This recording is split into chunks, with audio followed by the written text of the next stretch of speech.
Welcome to Empire Building, the podcast where we talk about building big businesses and even bigger lives. I'm your co-host, Wendy Papasan. I'm Sarah Reynolds. I'm Bea Williams. And I'm Seychelle Van Poole. This is the 6th episode in our series around the 6 personal perspectives. And it's our last one. And it's around a topic that really ties everything together, which is accountability. Because we know that once we remove limiting beliefs, there are still things that happen in our life. And something my dad taught me in my teens is you can't always control what happens to you in life, but you can control what you do about it, right? Sometimes you can't even control your first reaction. Something bad happens and you have a really bad reaction. But you can control that next thought, the second thought. You can control the attitude you keep, the ownership that you have, and the next step that you take. Oh, I've been in so many situations where, like, instead of taking action, right, it would have been really easy. And I think I would have gotten patted and rubbed on the back for, playing the victim, for just being like, oh my gosh, this is so sad. My mom kind of does that to me inadvertently sometimes, just like, it's fine. Of course you need to take a break. Of course you're upset or, whatever it is. And I think that is normal. I mean, we're human to feel that way, right? But today we're going to kind of work through how to be accountable and to move on through that in really all areas of our lives, not just our business. Before we do that, I have a funny story around the word accountable. I thought I'd share. So every year we come up with a theme for our business, and my team was really struggling a few years ago with accountability, really struggling. So I was like, okay, our theme for this year is going to be accountability. Okay, and I was telling my family. My dad asked, "What's the theme?" So I told him, and then like an hour later, he pulls me aside and he's like, "Can I give you a recommendation?" And I was like, "Sure, what's going on?" And he was like, using the word accountable as your theme for the entire year doesn't inspire or motivate anyone. That sounds horrible. And I was like, I know. He was like, that sounds like a horrible theme for the whole year. It was so funny. It was so funny. And that actually was born our theme of Remarkable, which is a book about really what we're talking about today. How to be remarkable is to have more of an accountability mindset versus a victim mindset. So are you saying you snuck in your theme with your book? You're like, we're going to talk about this great book, we're going to call it Remarkable, and it's really going to be. Exactly. Accountability. Exactly. I was like, mwahaha, I tricked you. I won. I still win. I could just see you. Yeah. Well, I think it's really true because when we think about being accountable, that doesn't sound like it's not sexy. There's nothing that's fun about that. Yeah. But what's great about it is that if you can do what Seychelle said, which is to understand that everything is you, everything that everything that happens to you, everything that you think happens to you, is actually all your choice. I mean, here's a stupid example. You go to drive up to Target and there's no parking left, right? And you might be like, ugh, I have to walk from the, store next door and there's no parking spots and it's hot. I'm in Texas and it's not fun. And the reality is you chose to go to Target at 5:30 on a Wednesday afternoon when it's really crowded. So that's on you. Yes. It's on you that the parking lot is crowded. Well, 100%. And the other thing, Wendy, too, is if you go upstream enough, it's always you. I mean, sometimes it's 2 or 3 decisions removed, right? But you're like, how did I get here? Right. And it's always you. Yes. It's just, sometimes you have to back out of those decisions a few times, Yeah. Everything that happens on your team or in your business, it's all you. I mean, who hired that person? Who allowed that to happen? Who hired the person that hired that person? Yep. It all goes back to you. So true. Yeah. It's, and I even saw this play out on like a 7-year-old level this summer where we had some of our friends up visiting us near Lake Michigan. And we were going down to the beach near one of the towns. And the parents were like, no one gets in the water. We're just having lunch by the water. And then later we'll go get in and swim. And the son's like, cool, got it. 20 seconds later, in the water, immediately in the water, completely buried in the water. And they're like, buddy, we told you not to get in the water. And he comes running back and he goes, why didn't you bring me extra clothes? And it's like, dude, you have to be accountable. We told you not to get in the water. It's like such a, as adults, how many times do we do that and we don't even realize it? It starts at such a young age. And they were great. So they totally true. coached him through it, like amazing parents, because they're awesome. But I was like, gosh, that it starts at such a young age that if we're not taught and trained how to think about these things and it's not modeled for us, it's very easy to gain a victim mentality regardless of what age you are, even if you jump in the water without extra clothes. So, Okay, so Sarah, what are our 5 steps to improve account? You notice I said Sarah, not you. You're trying to move us along. I did notice that. What's your rush? Mia, what's your rush? Normally I it's never you get just to detract traveling us. on. Come on. Look at that. Rude. All right. Forget everything I said. Let's just tell stories for an hour. Okay, never mind. Yeah, well, I have another great story before I'm going to give the 5 things. Chop, lady. Okay. Sass. Okay. Sass right there. Okay. No, I went to this parenting class and the speaker was like, everyone wants to focus on the kid that cuts in line. Like in terms of like, they're a bully, they're cutting in line, and he's like, what you should focus on is the kid that let him. And it was like, that's actually the victim that allows someone to and it made me look at my children different.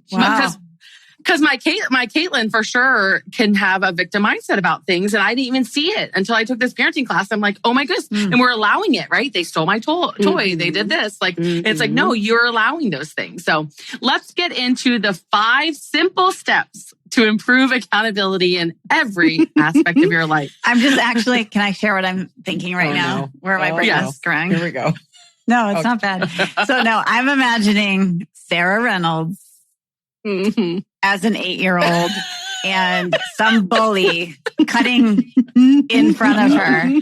And I feel very, very, very certain that you would not let that happen. 100%. That's a good image. No.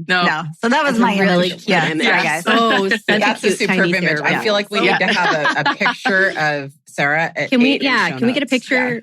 In the show Yes. Yes. Okay, Show notes. fantastic. I had beautiful blonde 8-year-old ringlet Sarah. curls. Yeah.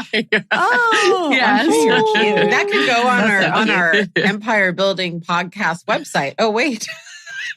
Yeah, it's like I just added it she to my looks notes. cute. 8-year-old Producer. Somebody. We don't even have an Instagram they just account, took it down. ladies. We need to get on it. Oh, my goodness. It's like, I definitely look like the one It's that like we need someone to hold us accountable. Weird. Seriously. Yes. Yeah. Okay. Like it all comes back full circle.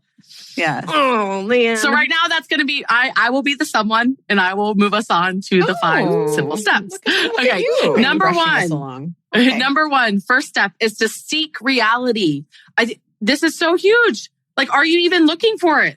Are you seeking reality? Number 2 is acknowledge reality. So once you have found it, to acknowledge reality. Number 3 is own it and be empowered by owning it. Number 4 is finding the solutions. And then number 5 is just get on with it. Get on with it. So those are our 5 simple steps to improve accountability. Okay. So I love this so much. Let's dig into them. Because it's a framework. So we're going to... I know. That's why I gave you number 1. Totally. So I got number 1 so I could get this framework into gear. Number 1 is seek reality, right? So you have, a couple choices when life punches you in the nose, right?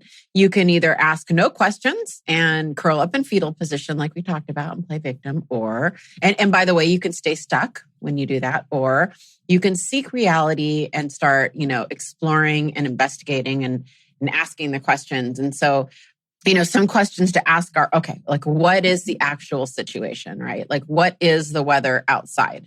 Well, not what I want it to be, but is it raining right now? Is there a storm brewing in this area of my life? The question I ask myself a lot, and I'm just going to prep you that this question can take some white space behind it. The question is, what am I not admitting to myself right now? And the reason I ask myself that question is because I find that sometimes as a protection mechanism, our brains don't even want to admit certain things because it's tough to absorb them. Yeah. So you almost have to take you're almost like asking your subconscious brain to come forward and tell you things that your brain thinks it's protecting you against. And so what am I not admitting to myself is a great question to ask during this time. Well, I said something to Tiffany about something when we were sharing our hotel room this last week for our event. And she said, oh, well, that's one story. She said, what could be another story? I thought that was so amazing. I actually turned around and I used it on Sarah. Use it on me. You used it on me. Yeah. Yes. So I thought it was really good. It's like, oh, well, that's one story. What's another story? Yes. So even taking a second and asking yourself that question, like, okay, what's another story? Because we're telling ourselves stories all the time. It's all the time. Human. Yeah. Brene Brown talks about that in her Dare to Lead book. And it has had such a big impact on me here recently. And so George read it. And I mean, that's what he said to me. He was like, I did not realize how many stories I was making up in my head, and just coming to these conclusions based on the story that I was making up in my head. So I loved that question. So that's one story. What's another story? I love it. Well, and often the people that we're doing it with is the people that are closest to us. We're just wandering around making up a story around something they said or that they didn't do or whatever. And that's not the story at all. True. It's not the story at all. All right. Well, so number 2 is once you've sought out reality, you really need to acknowledge it. So again, we've got 2 choices. We can deny the situation once we really understand what the truth of the situation is. And that's the easier one, honestly. It's much easier to deny it and just not own it. It's way easier just to put your fingers in your ears and la la la la la and pretend it doesn't exist. Your old Sarah. Yeah. It's really true. Or you can deny the situation and fight reality, or we can acknowledge it. Denial looks like this. That's not the way it is. That's not how I see it. That's your perception, not mine. And acknowledging reality is, okay, this is the way it is. I got it. I'll dig in and see what's going on. You also want to think about your part that you played in the situation, and especially when really hard things happen to you, it's so easy to go to this place where you are constantly blaming the other person, but there's never, ever any altercation that's completely one-sided. Even like what Via was saying before is you could focus on the bully, but there's also that person who let the bully in. Right. And so that's really what we're talking about. So Seychelle, looked like you're about to say something. Yeah. I think that question, whenever bad things happen, of where is my DNA in the situation? I especially think about that when a team member's not working out, or you're having to deselect and get out of business with someone. The first thing we do when we're trying to make it work is ask, what part did we play in this of them not succeeding? Where did we not train them right, or not set proper expectations, or not hold them to explaining what the standard was or what we were expecting from them? Or, where did we miss something on our end, and owning that. And I think that all of a sudden allows a team member that maybe is not performing to lean in on their side too and say, okay, you're owning those things. Well, let me lean in then on not being a victim by also leaning in on my things too. But I love that question. We use it all the time of what's my DNA in this? Because you're so right. There's always 2 parts to a problem. And usually both sides have DNA all over it. Yeah, I think in leading and leadership, which is what you're talking about, Seychelle, this is so crucial, so crucial. And if you are at the helm, you are the leader of your organization, showing this and in saying it, right, and even apologizing publicly and acknowledging when you've messed up can be one of the most powerful things you can do. I do this pretty regularly, where I examine almost every situation that didn't go like I would have liked it to go. And I'm asking myself, what's the DNA I have in it? And honestly, I don't focus on anything else. Once I can figure out, okay, this is where I messed up, I then go to my leadership team or go to my team and I apologize and I explain what I've learned from it. I had one of my key leaders come up to me recently and he was like, I really think you need to stop apologizing. Like you say sorry too much. Like you acknowledge the things that you've done wrong, not the thing, what your DNA in the situation too much. I looked right back at him and I was like, I hope our organization will always be that our leaders are willing to say, I messed up. This is my DNA in it. And this is what I'm going to do different. I think it's so powerful as leaders to do that. So, and hard at times, obviously. Yeah, totally. Well, and number 3 is then moving that forward to the next step, which is owning it, right? Owning your part, right? You've already figured out what part you played. Now you got to own it and be empowered. And so often we project and blame others for the situation, right? And that can sound like, well, if everybody did their job, right? Or it's not my fault, it's yours. Or, the market is to blame. It's not my fault my business is bad. The market is to blame right now. Or the economy is bad. Or why didn't you do something?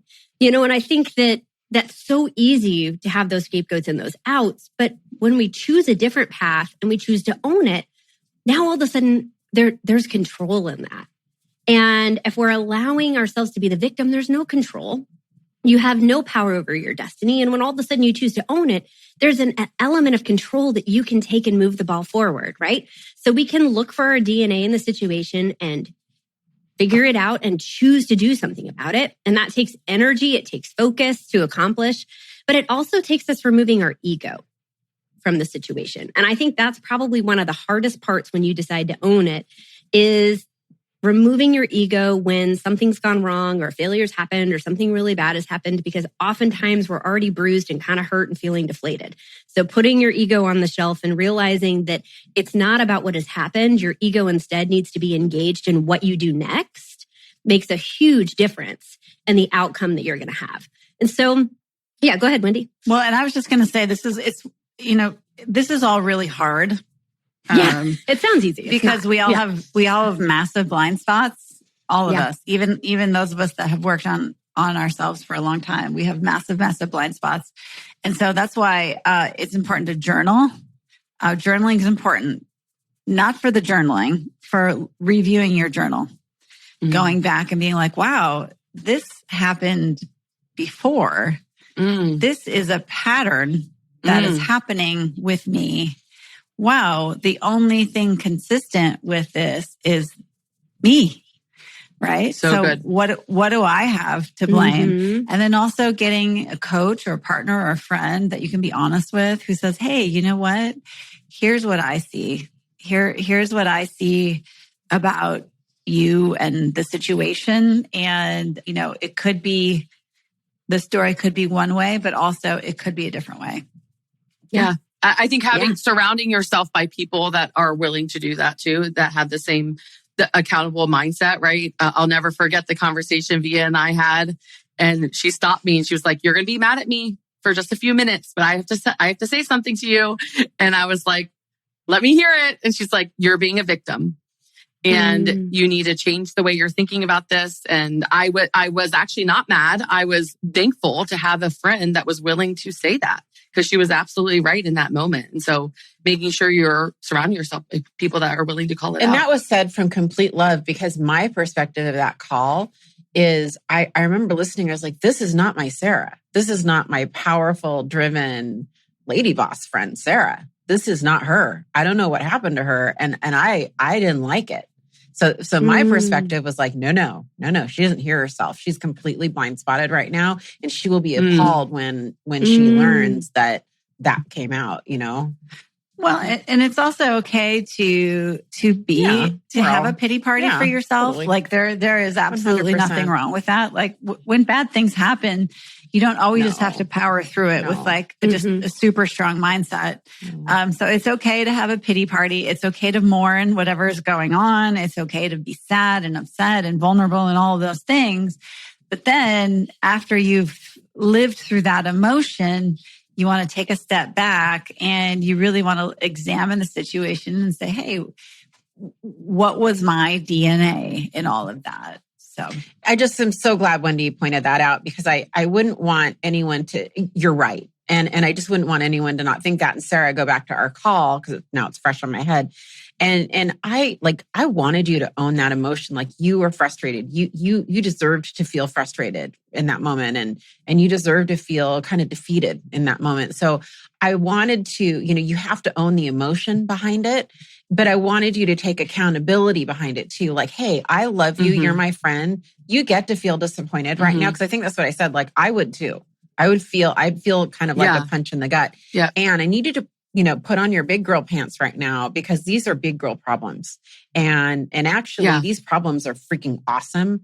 And they're what you should expect to deal with at this level. And I'm here for you, and so that was our conversation, just to tie that up with a bow. Yeah. Yeah. No, I appreciate you adding that for sure. So step 4 was find solutions. So you do all of that. And then you've got to be, it's one thing to look at things and find excuses and deflect, right? Like, so no one told me, it's not my job. I did my part. I was never given a chance. It won't work here. Right. And so many times we can have that sort of victim mindset versus a solution oriented mindset, which is like, what are my options? How can I get what I want? Yes. What can I do? Right? Who can help me with this? Who has succeeded before me? Who can I talk to that has accomplished what I'm thinking about accomplishing? Right? Versus like, woe is me. Like, who is the who that I need to surround myself with to find the solutions? Right? So being solution minded versus focusing on the problem. Okay, I got so excited. I want everyone to know. I did not just raise my finger. I raised my hand. Like, pick me. Okay. Me. Via. Because I just remembered a real life example that Sarah helped me with. I don't think I've told you this story, so you're going to hear it for the first time. But Sarah, you were coaching me on something, and you go, Via, I want you to sound like a partner, because you don't sound like a partner right now. You sound like a secretary groveling no, stop. Like you need to sound like a partner and practice, this. So I was like, oh my gosh, you're so right. Okay. So I, did this big initiative. I pitched this big initiative and I'm all excited about it. And I got to a point, this is very recently, I got to a point a few weeks ago where I was frozen and I couldn't move forward in action, which is not like me. I have 2 speeds, fast and faster. But when we all need help and we all need collaboration. And I was just stuck. I didn't know what to do next. I just was at that point. Yeah. And actually someone, in my company, the president of my company saw it. And he said, I'm going to fly to Seattle and we're going to spend a day together and we're going to work through this. I think we need to work through this. I was like, that is exactly what I need. And he flew out and we spent, and I'm like, boom, it's all I needed, was, and finding solutions, because we're on, number 4, finding solutions. It often includes other people. And, this is where we get frozen. If you find, because we're going to lead right into number 5, which is get into action, get on with it, right? Yeah. If you find that you're struggling finding a solution so that you can move to number 5, often what's missing is collaboration with another person. So true. And so that just reminded me of that. That's why I was raising my hand really wildly. And sometimes it's not necessarily a human in terms of someone you might have access to, but like, reading books, listening to podcasts, obviously, as Olivia says, the Google, you can find lots of things on the Google. It's the interwebs. Yeah, the Google. In terms of solutions to find companies and or people that have gone through similar things. So definitely either getting in a new room or surrounding yourself by different people or putting the research in to then come up with your action plan to get on with it, which is number 5. Yeah. Well, and if it's a big problem, it's going to require big solutions. Right. Yes. Right. Yep. And that is number 5, get on with it, get into action. Action is the best cure for almost anything. And, we say it a lot here where, there's a lot of pressure put on your North Star or your big why. And I like the term that Wendy dubbed that I use all the time, which is you can date this, not marry it. Right. So, when we say get on with it, I was actually Dick Dillingham. It was Dick Dillingham. Oh, it's so good. I use it all the time. And I love it too. Actually quote you. I love it too. Thank you for, attributions are important to me. So I will. Wanted to amplify Dick there. I love that. So, the bottom line is that is that, any action is better than no action in almost any aspect of your life. The best example I have on Get On With It, and a lot of people here are in sales that listen to our podcast. Doesn't matter what kind of sales.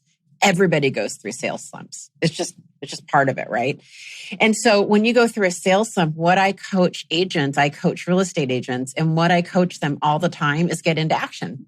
And then inevitably they say, as you ladies know, well, I don't have any business. There's nothing to get into action on. The number one advice I give to agents in a sales slump, are you ready? Okay, go preview homes. I want you to go preview. Mm-hmm. I have a 15-day jumpstart program. I put them on. It's 50 homes in 2 weeks. You know why I do that? It's not because they need to see product. Action. It's because it gets them into action. Yes, it gets their conversations change, their energy changes, their social media changes, and almost 95% of them end up getting in. These are seasoned sales professionals, end up getting into transaction in that 2-week period. And it's simply because they got into action. I love that, Via. Yeah. Well, I think a good metaphor is to think about it like this. If you were plopped down in the middle of the ocean with a rowboat and 2 days of supplies, eventually you need to start rowing, right? Yeah. Because you can't see any land around you. And you can either sit there and hope for someone or something to come and pick you up, or you need to start rowing. And you might row in the wrong direction, but rowing in the wrong direction can be better than not rowing at all. So true. Mm-hmm. I love that. Well, you guys, this is a topic that is not talked about enough and needed more than I think we all realize. And whatever's going on in your world, we hope that you find a way to seek reality, to acknowledge that reality, right? And realize what part you play in it, to own it and be empowered to move it forward, to find solutions, and then get into action, baby. Get on with it. So thank you for joining us today. We're so thankful for you guys. And if you like this episode, please share it with someone.